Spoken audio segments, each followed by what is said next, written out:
Hello everyone, welcome to the Melting Pot podcast. I'm your host, Dominic Monkhouse. The Melting Pot is as a result of my hunger for optimizing business performance, scaling up organizations, corporate culture, customer addiction, building high-performing teams, along with a few other obsessions along the way. I've spent the last several years working for and with some of the most successful, top-performing companies in the world. And this podcast is my attempt to synthesize what I've learned along the way to help you build a high-quality business and live a more fulfilling life. If you enjoy the podcast, you can find more information on today's episode and other topics at dominicmonkhouse.com. Today I'm talking to Aga Bajer, and I came across Aga's work when she interviewed a good friend of mine, Barnaby Lashbrook, and they had a great conversation on her podcast, The Culture Lab, about how he's built the culture at his business time, etc. Aga's a practitioner. She used to work for big global consultancy businesses in the HR space, and now she is focused specifically on culture. We talk about fear and psychological safety, and we talk about vulnerability. And then we get into some books that she recommends, and definitely one episode in her podcast that she thinks, given the context of today's discussion, that people should really start with. So I had a great conversation this morning with Aga. I was in Salisbury and she was in Milan. I hope you enjoy the conversation as much as I did. Cheers. My name is Aga Bajer. I'm a culture strategist, and I help companies and teams around the globe to cultivate a culture that brings their vision to life.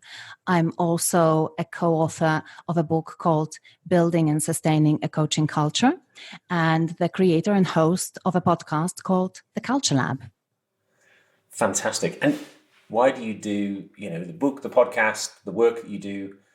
What brought you to here? Why is culture the thing that you're focused in on? It's such a great question. And I think, when I go back and think about my life and what brought me to this point, it probably goes back to where I grew up and how I grew up, because I was born and I was brought up in Poland in the 70s and in the 80s. And that was a sort of time in that part of the world, it was behind the Iron Curtain. So it wasn't really safe to speak openly about the stuff you believe and the stuff that you were passionate about. So we lived in this culture that was really, people were seeped in this very negative, hopeless environment. And one of the very vivid memories that I have is of my mother burning her journals.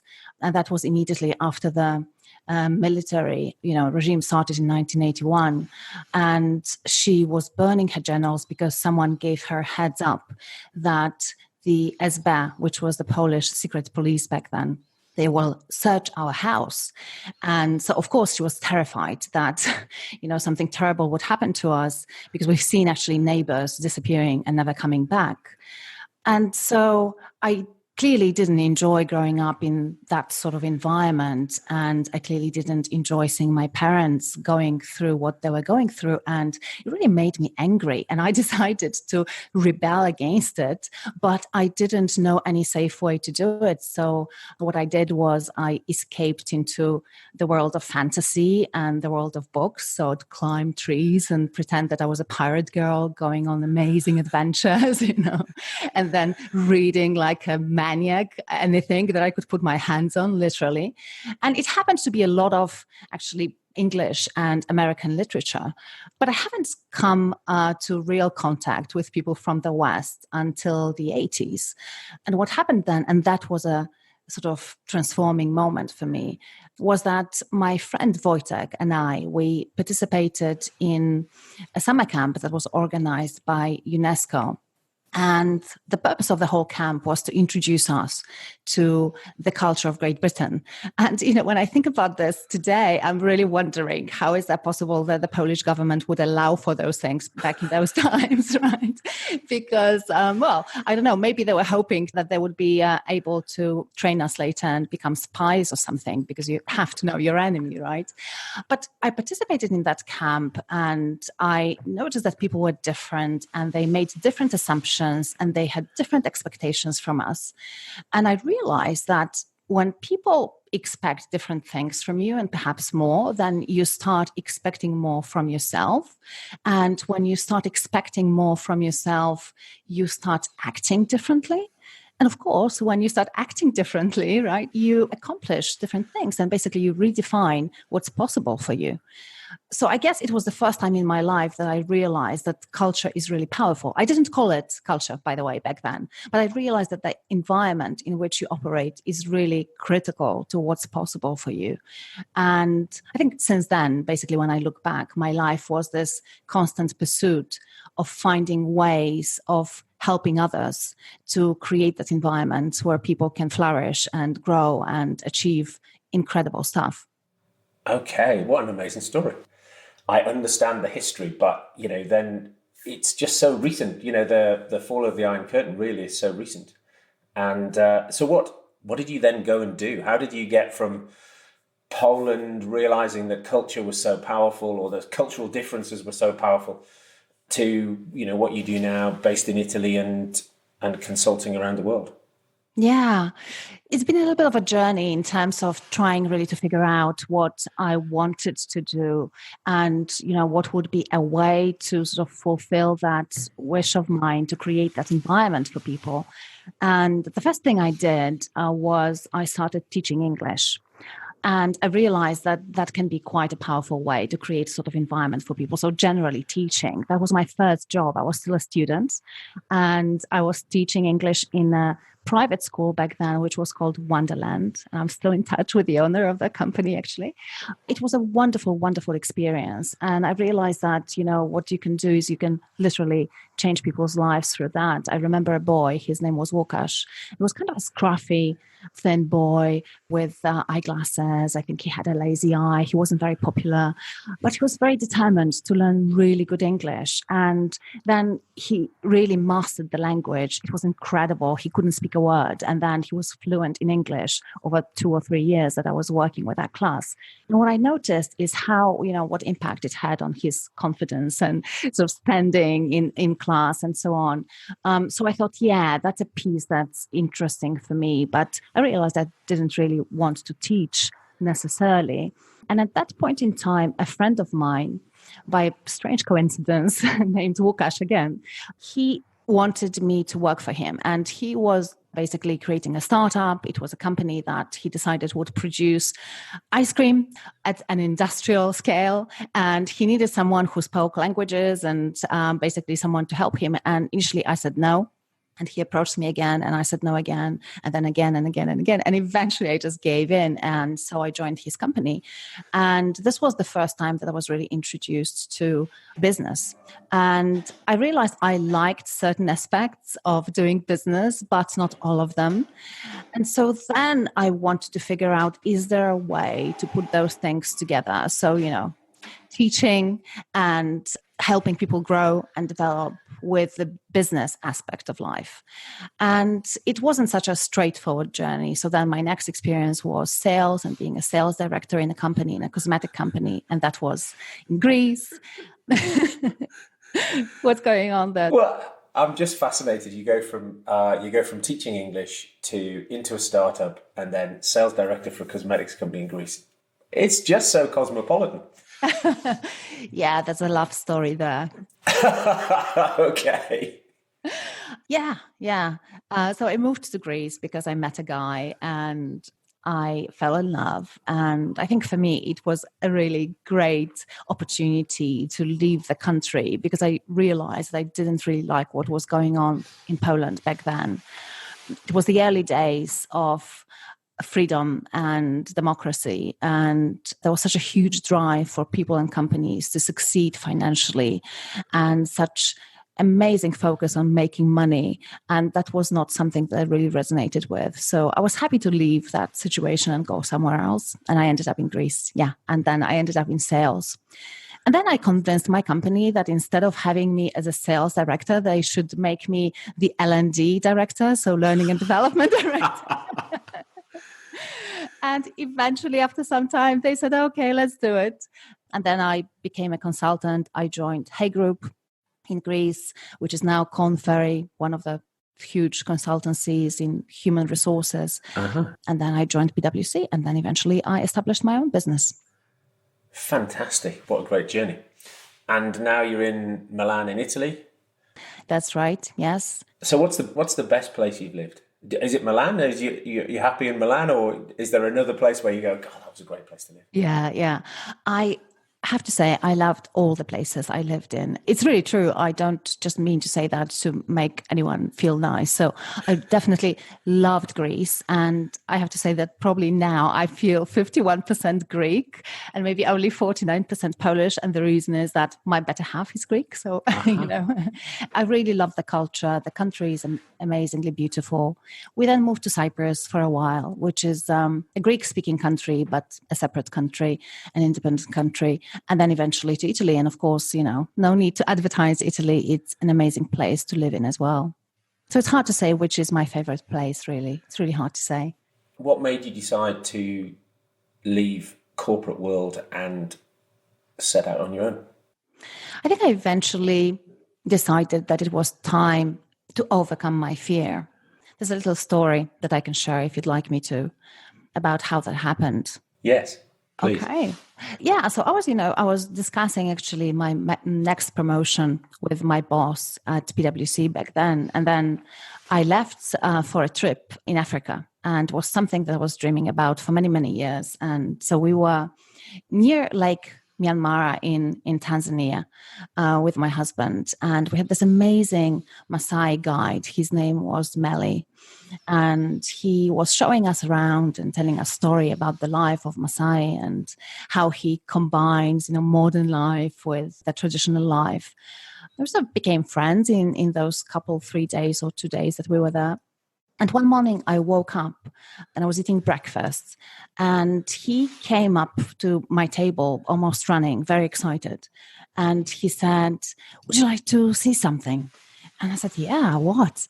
And he said, "Well, come follow me." So I called my husband and we went there together, and there was a zebra sort of half eaten by a lion. And we realized that we could hear her cries at night as the lion was attacking her and killing her. And it was pretty dramatic. And so we were standing there, and Melly told us, the lion can come back anytime, basically, because they never leave good food just out there. So it can always come back. And I was standing there and I realized that I didn't feel any fear whatsoever, and it was literally a life-threatening situation where a lion could come and eat me, and I didn't feel afraid. And I started laughing, and my husband was standing next to me, and he says, "What's going on? Are you having a nervous breakdown or something?" And I said, "Do you know what? I just realized I have to leave my company, because the only probably reason at this stage in time that I'm still there is that I was afraid to set up my own business. And I realized this fear is not real. And I definitely shouldn't let it drive my life. So I quit. And here I am today." And how long ago was that? That was almost 2 years ago now. Uh-huh. Are the projects you're doing with clients now similar to the ones you were doing with Corn Ferry and PwC, or have you got a different type of client, different type of engagement? Yeah, so at the moment, I focus only on helping clients with their culture, whereas where I was with PwC and Corn Ferry, we had a broader portfolio of projects and client assignments. So we were doing a lot of stuff around leadership development and coaching and even job design and job descriptions and stuff like that. A little bit of strategy as well. And at the moment, our focus is on helping clients cultivate a sort of culture that will help them thrive and help achieve the results that they want. So clients are not necessarily different always, but I think, the demographics perhaps are the same, but psychographics are different, if that makes sense. Yeah. You can only work with people who already understand the value of culture. Exactly. That's exactly right. And I think that, in a lot of companies that work with huge consultancies and they have this need for, the stamp of the big brand, very often, unfortunately, the reasons behind undertaking any sort of organizational development work, but particularly culture work, is just to tick a box very often and be safe. So they don't necessarily always mean to create change or drive change. Whereas I think the clients that I work with, I'm lucky to work with, they are ready and they do understand the value. And what's your definition of culture? Oh, so good that you asked me about that, because I have a sense that a lot of definitions of culture out there really focus on the very superficial level of what culture is. I mean, the most popular definition of culture that we know is the way things are done around here, right? And I'm not saying that this is not culture, but it's the visible manifestation of culture. But the problem is, that Titanic didn't sink because of that tip of the iceberg. It sank because of what was under the water. And I think that a lot of organizations have this issue that they don't look deep enough at their culture. So to my definition of culture, I think that culture is a form of intelligence. A little bit like AI, only that it's not artificial intelligence, and it comes spontaneously to life when a group of people come together and share similar circumstances, whether it's work or whether it's family or whether it's a hobby or a community. Basically, what culture does as this form of intelligence, it gathers and analyzes data and information about what are the rules of survival and the rules for well-being and thriving in this particular setup. And the moment it sort of establishes that, okay, this is it, this is what the rules are, it drives behaviors and it ensures that people adhere to those rules. So it's a little bit like collective programming of the mind, really. And I'm not clearly the first person who talks about this in that way. Hofstede, a very famous Dutch researcher of culture, first spoke about culture being collective programming of the mind. It's funny, as you talk about it there was a thing on the BBC which I saw, which was that when the border went up between Germany and the Czech Republic, the border, when the Iron Curtain came down, went through a forest and separated two herds of red deer. And they put some GPS trackers on it. So the border was nothing at the beginning and then ended up being electrified fences, and then over time it's been taken down. 30 years since the electric fences were up, the two herds of red deer still don't cross the border, but we are now at least 2 generations away from any of those deer ever having seen the border. You just get that, at some level, there's sort of behaviors that get ingrained in us, in animals and us as people, that whole programming of the mind, that people don't even question anymore why things are the way they are. Exactly. I love this story. And I haven't actually heard of this one. I've heard other stories involving animals as well, rhesus monkeys and so on and so forth, that have a similar message. And clearly with people, yeah, absolutely the same thing happens. And you're so right that we stop questioning those things. We stop questioning why it's happening. And I think this is dangerous. And unfortunately, very often it's completely unconscious. We're not aware of it. We cannot see it. And yet it still drives our behavior, just like with the deer. And so when you go into a client, what are you typically doing? The client, you're working with a client who sees the value in culture, but for them, is it broken? Or are they trying to get it? Are you doing sort of good to great rather than break to fix? And how do you go about helping a client change or get better? So I've noticed, and this, of course, may be different for other people who work with culture, but in my case, most of my clients, and this is why I talked about the psychographics. So for most of my clients, it's more about going from good to great. So they realize that there is value in culture and in culture work, and they have ambitious plans to grow and to expand or simply to achieve more, as they define it by their definition of success. And they know that culture is the lever. And so they reach out to work together. And very often it is driven by the CEO, I have to say. So very rarely do I have clients who HR director trying to drive change without having the buy-in of the top man in the organization. So I think that's one of the success factors in our work as well. Yeah, it's very difficult to drive. You can build the culture in a team, but there's going to be so much that bleeds across from the organization. And if the CEO, and will the CEO cast such a long shadow, right? Particularly if they've been tenured for some time, that the organization starts to behave like the CEO and the leadership team. Absolutely. I've had this story, and I don't remember, unfortunately, and it's a pity who it was, but there was a story about a CEO who broke his leg while he was skiing. And the dress code in his company was pretty formal. So people would wear suits and ties, and all that sort of stuff. And because he broke his leg, and of course it wasn't a cast, so he started wearing sneakers with his suits. And after a while, it took just 3 weeks or something like that, he noticed people wearing sneakers with their suits. And he said, "What's going on here?" And people said, "Well, we saw you doing that and wearing sneakers with suits, and it looks cool. So we thought it's okay to do that." It's a little bit of a funny example, of course, but there are so many other, and it's so true. Oh, that's just definitely one of those things below the waterline, isn't it? Because that wasn't a rule change. It was just observed behaviour that nobody'd written down, and then people copied it.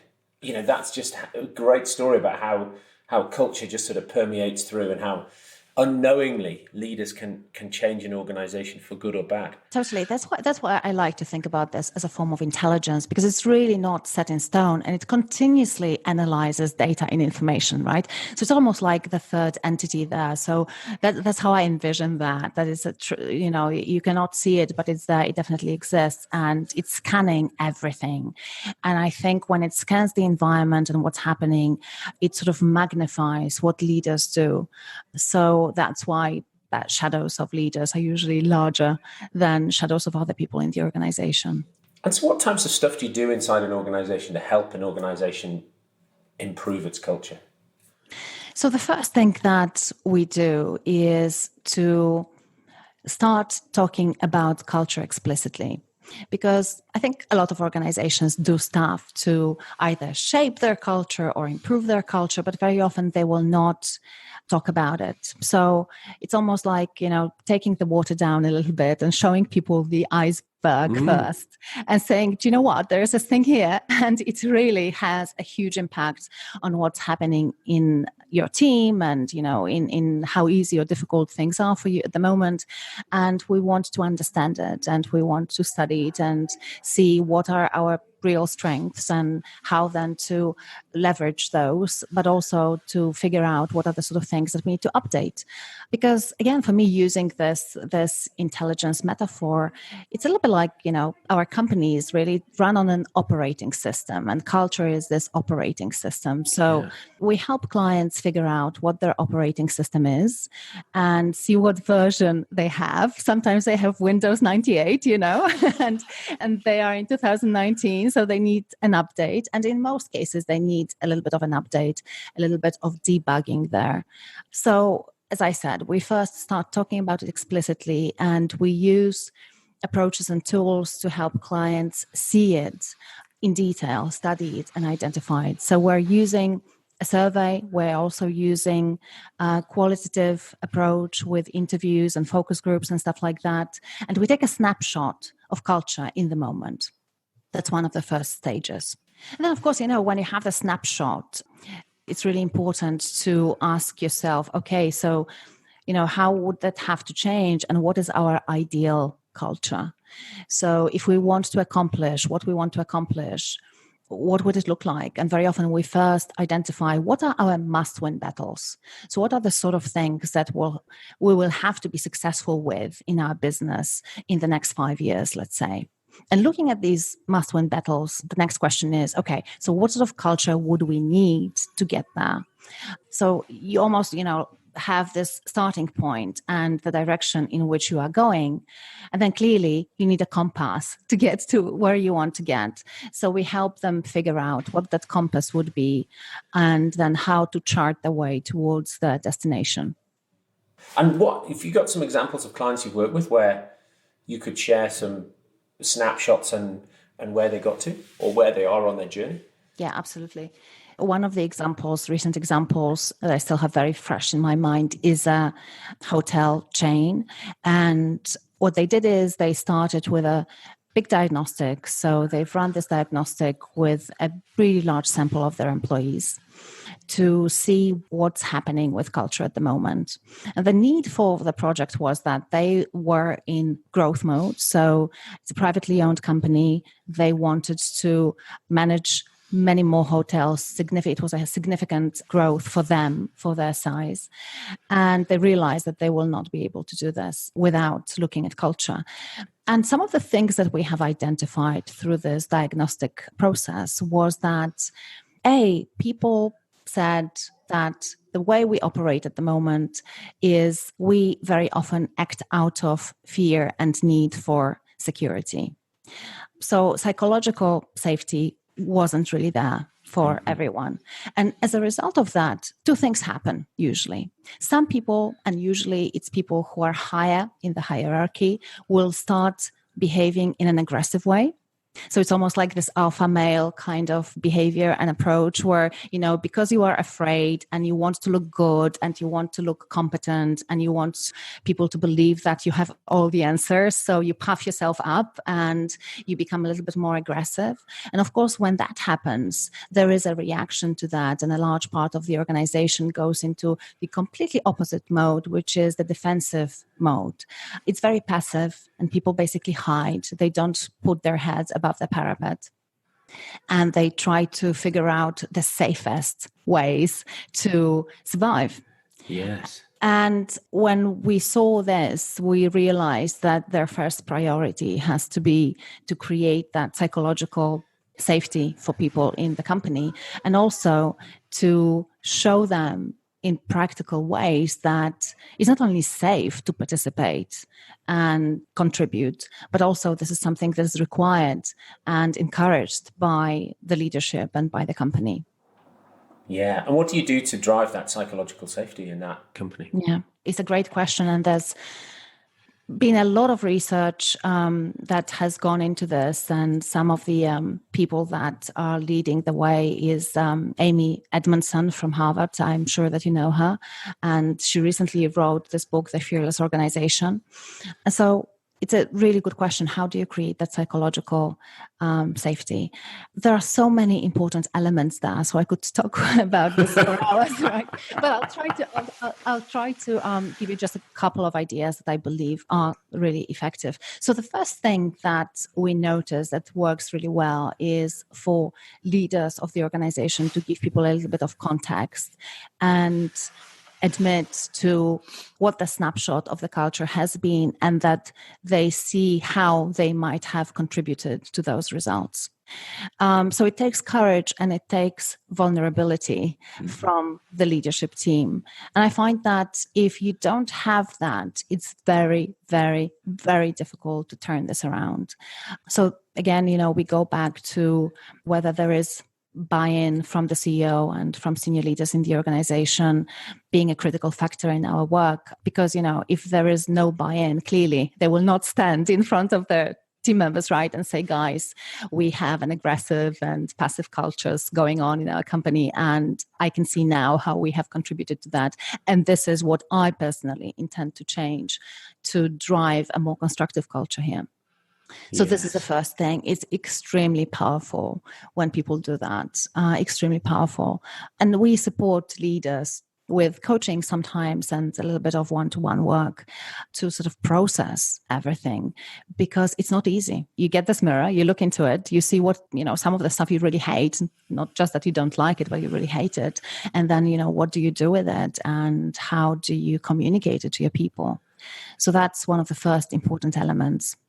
And the way people are behaving, as we were saying earlier, it's not that it's conscious. It's just they're turning up and doing the thing they've always done. So now you're asking them to be more conscious.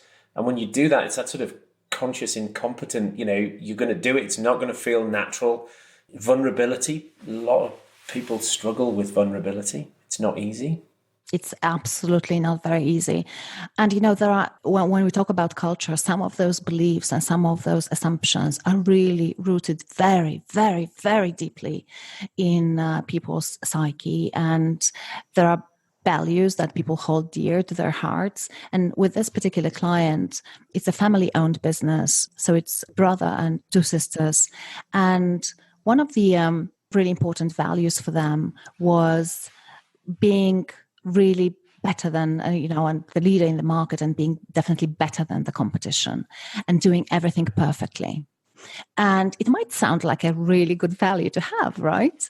Of course you want to win. And of course you want to be better than your competition. And of course, especially if you are in the hospitality business, you want to do everything perfectly, especially if you are a luxury hotel chain like they are. But the thing is that, of course, this can create problems, because when people are expected and required to be perfect, and perfection, as we know, it doesn't really exist, then it creates a lot of insecurity and a lot of fear. What happens if I'm not perfect, and what happens if I don't fit into the prescribed way of doing things? And it starts creating that dynamic of fear and of passiveness. Yeah. And then people go into, fight or flight. And it's just stress goes up, fear, all of that. Brilliant. Thank you for that insight. If I was to ask you to go back in time, knowing what you know now, is there a time or place where you'd say, I wish I'd known that then? Where should I start? I have no idea. Well, one example from my personal life, I guess, personal/professional, is that I wish that I realized earlier, that I had this lion kind of moment. And I realized earlier that under no circumstances I should let fear get behind the steering wheel of my life, and that it's good to show up and be vulnerable and be brave at the same time. And nothing good generally in life comes out of hiding or being driven by fear.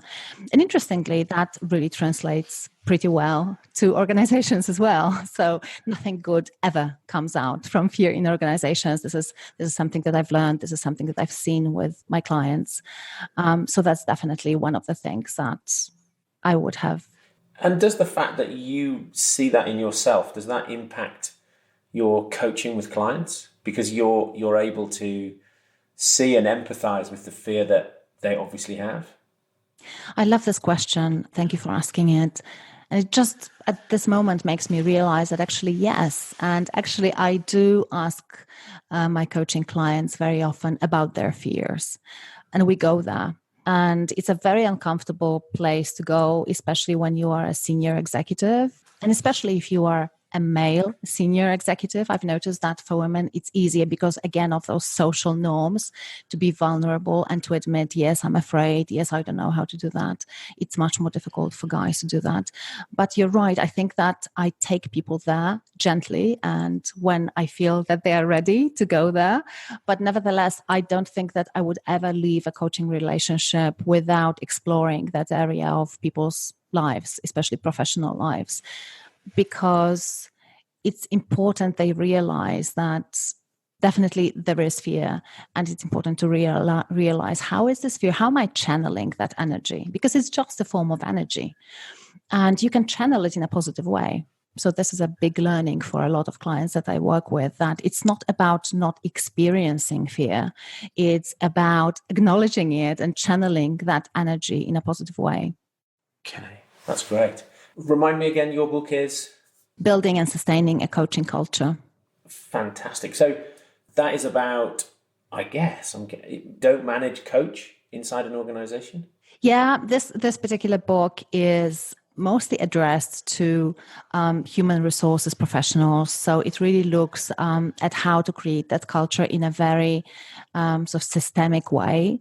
So it's not a really practical sort of guide for a manager of how they can coach more, But the principle definitely, and the philosophy of the book is definitely that management in the way that it has been done for the past decades, it's really is completely irrelevant at the moment nowadays. So the only way to survive, and not to mention to thrive, is to create a space for people where they can be creative, where they can generate their own solutions to problems and reflect on their own. So yeah, coaching is one of the answers, definitely. Not the only answer, but it's definitely one of the answers. It's fascinating, isn't it? When you ask staff what makes a great manager, what they come up with is a list of things that are around coaching and not things that are around managing. It's all about support and encouragement and not about command and control. What other books along the way have made a difference to you or had an impact on you that you think other people should pick up?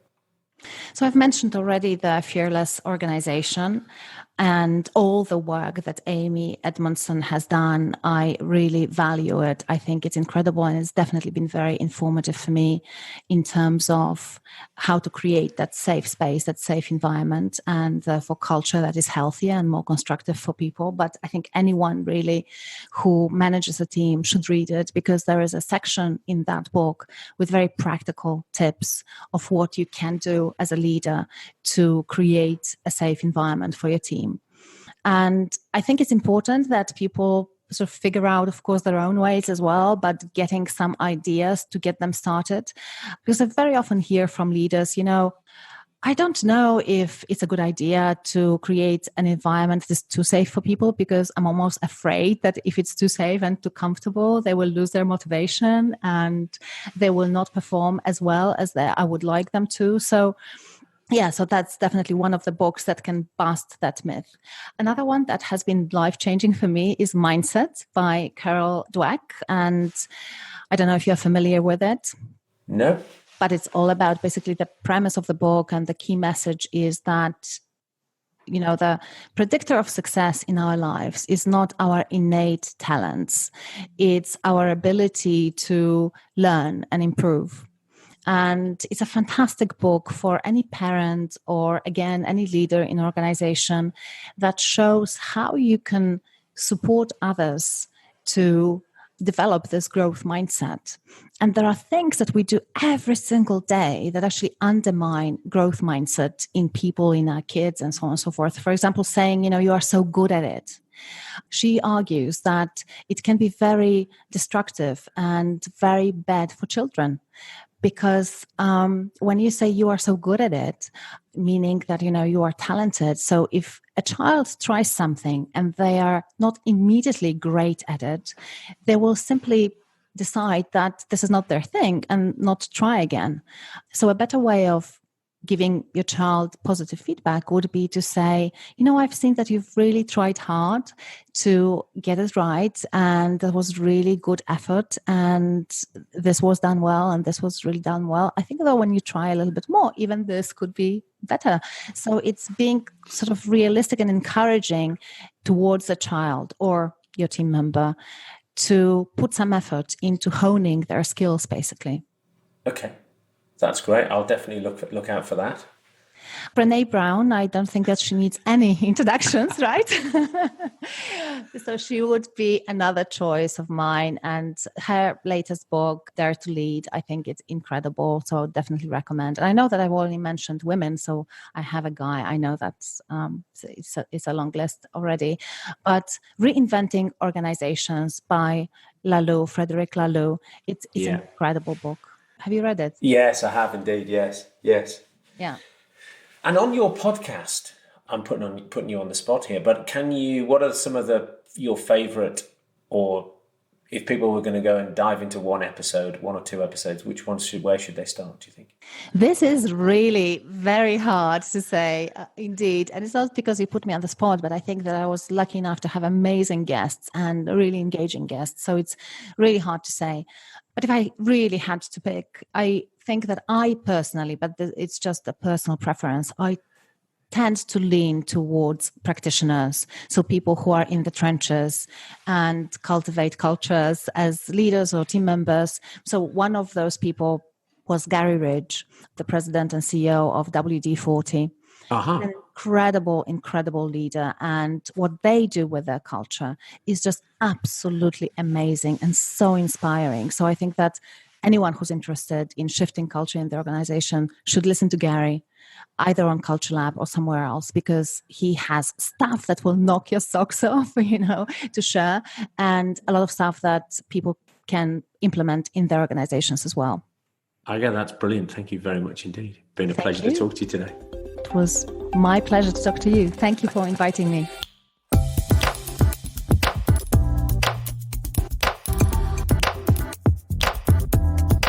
All this information and more can be found at dominicmonkhouse.com/podcast. There you'll find show notes, additional reading and links related to this episode. You can also find my blog and the past editions of the Melting Pot newsletter. The simplest thing to do is to sign up to my subjectively not crap once a week newsletter, where I'll update you on what I've been up to, the most interesting articles I've read, and all things relating to scaling up, high-performing teams, net promoter score, company culture, etc. Social, you can find me on Twitter at Dom Monkhouse and LinkedIn at Dominic Monkhouse. LinkedIn is probably the best way to reach me and share your questions and comments. Thanks for listening.